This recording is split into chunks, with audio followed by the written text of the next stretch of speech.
What's up, crypto people? I'm doing an update just 24 hours after I posted my Why Crypto video.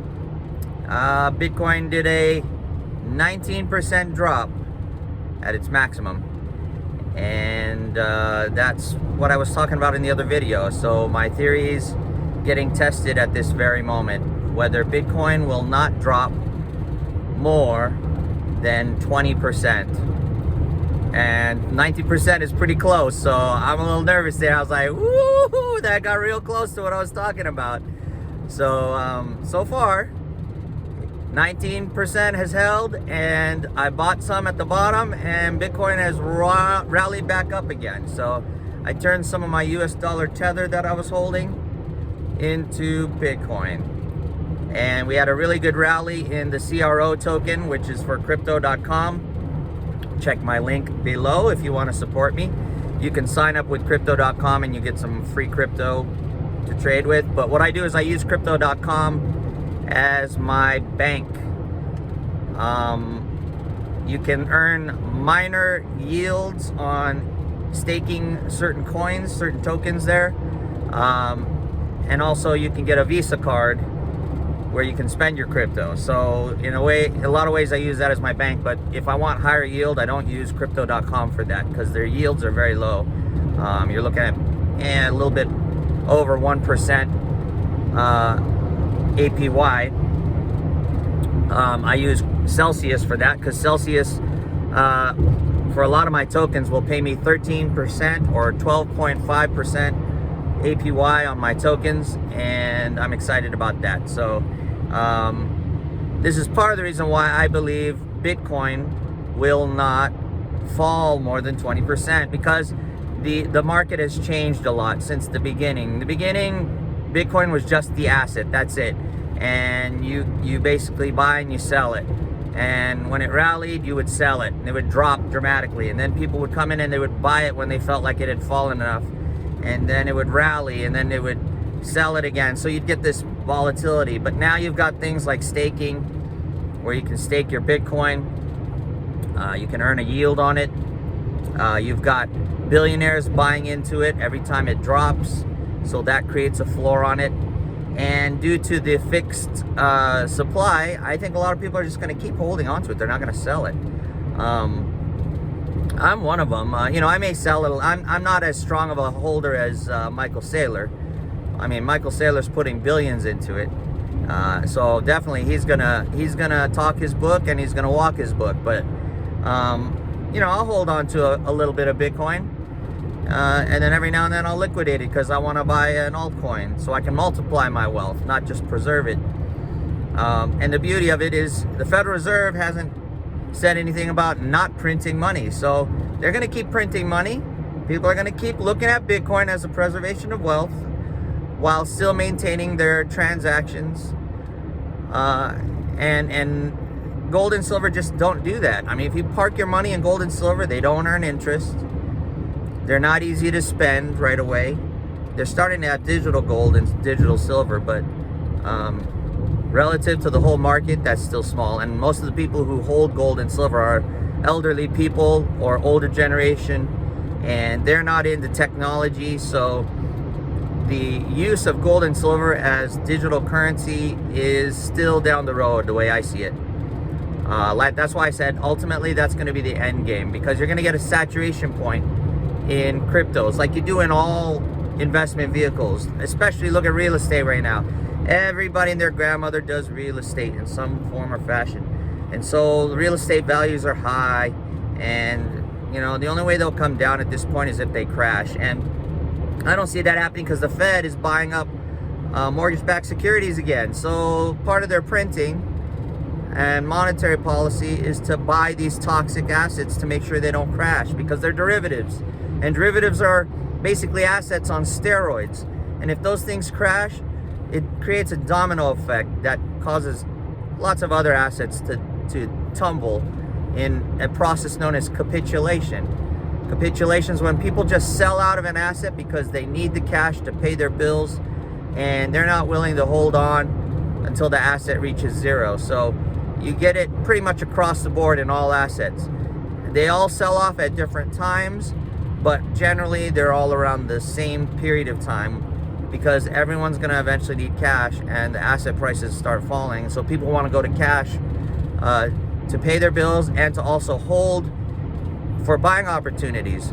But with the Fed printing, holding in cash is a very dangerous prospect as well. So it really makes you like, I'll give you the example. When I was a commodity specialist, I had a mortgage broker who was my client, and around 2008, there were a lot of geopolitical instability events that were going on that were affecting markets, and they were causing markets to go up and down and up and down. And a lot of them were going down, and oil was going up, and you know, it was just an unbelievable time, and it was a scary time. And the way my mortgage broker client put it is, you know, all of us investors are basically like leapfrogs. You know, we're in this giant pond, and the government and governments are like this big mouth bass that are trying to eat us.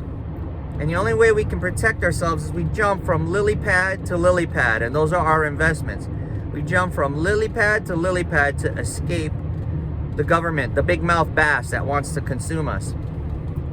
And if you sit too long on that lily pad, your weight will start to cause that lily pad to sink, and you go under the surface of the water, and it makes you vulnerable to that big mouth bass. So you have to leap off of that one asset onto another asset in order to survive.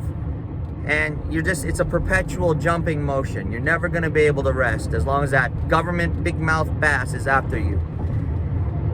And come along Bitcoin, and really what Bitcoin was is almost like, it was like the shore. It was new. It was totally new. You could jump off of those lily pads and rest on shore for a good portion of time. And for right now, it's still like that. But the big mouth bass is getting restless, and he's stirring up the water, and there are waves that are forming, and the waves are basically washing the sand of the shore down.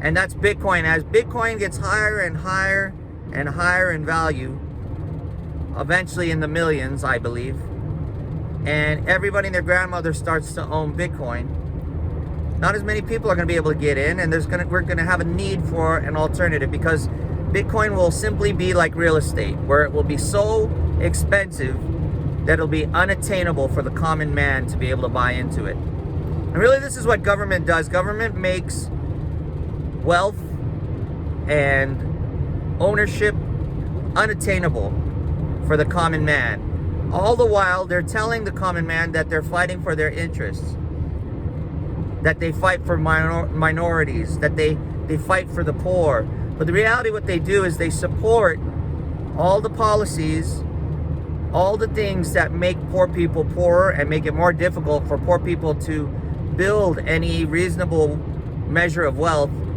to make their lives better, to make crime rates go down. Because honestly, to me, the root of evil is not money. The root of evil is the lack of money, because money is what you use to pay your bills, to acquire food, do all these things. If you don't have it, you resort to desperation, and usually that is demonstrated by crime rates increasing. People resort to crime in desperation to pay their bills, and they resort to vices and evil things just to get by, because the evil things tend to make money, and they're underhanded. They tend to be below the surface of the radar of the law, and so government cannot stop many of those things. So that was my point for this message. I just wanted to do a follow-up. Yeah, I got a little nervous today when Bitcoin dumped.